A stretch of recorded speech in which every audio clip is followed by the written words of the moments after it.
አሁንም አብና ወልድ መንፈስ ቅዱስ እናመስግነው። ይገኒ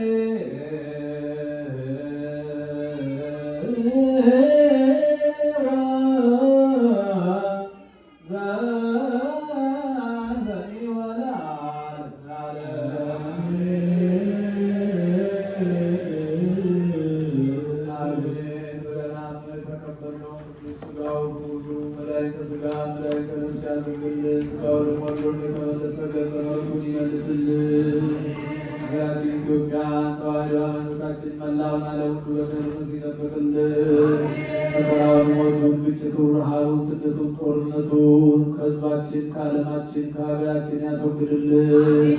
ሰላሙን፣ ፍቅሩን፣ መተሳሰቡን ለሕዝባችን ይመልስልን። በመከራ የወደቁትን ከቤት ንብረታቸው ተፈናቅለው በሜዳ የወደቁትን ወገኖቻችን ሁሉ ወደ ሕይወታቸው ወደ ኑሯቸው ይመልስልን። መዓቱን በምሕረት ቁጣውን በትዕግስት ይመልስልን። ቤተ ክርስቲያን በገንዘባቸው በጉልበታቸው በእውቀታቸው በጸሎታቸው ሁልጊዜ እያሰቡ የሚያገለግሉትን አገልጋዮቿን ካህናቱን፣ ዲያቆናቱን፣ ምዕመናኑን ወንዶችንም ሴቶችንም በሕይወተ ሥጋ በሕይወተ ነፍስ ይጠብቅልን። በዛሬው ዕለት ሀብተ ወልድና ስመ ክርስትናን ያገኘውን ሕፃን ኃይለ ማርያምን በሃይማኖት በጥበብ በእውቀት በሞገስ ያሳድግልን።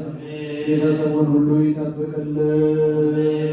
ነፍስ ይማርልን። ነፍሰ ዓመቱ ዓመተ ሥላሴ ደጋጎቹና አብርሃም በይስሐቅ በሃይማኖት በምግባር በትሩፋት ጸንተው ባረፉበት ቦታ ያሳርፍልን።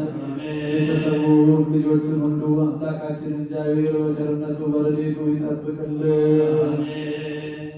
የታመሙትን በየሆስፒታሉ በየቤታቸው ምሕረት የሚሹትን ሀብተ ሚካኤልን ወለተ ሕይወትን በሽታቸውን ደዌያቸውን ሁሉ አርቆ ለቁመተ ሥጋ ለምስጋና በቤተ መቅደሱ ያቆምልን።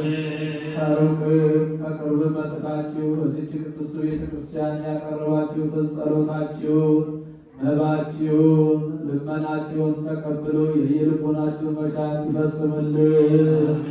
ከእናታችን ከቅድስተ ቅዱሳን ከንጽሕተ ንጹሐን ከድንግል ማርያም ረድኤቷን በረከቷን ያሳድርብን።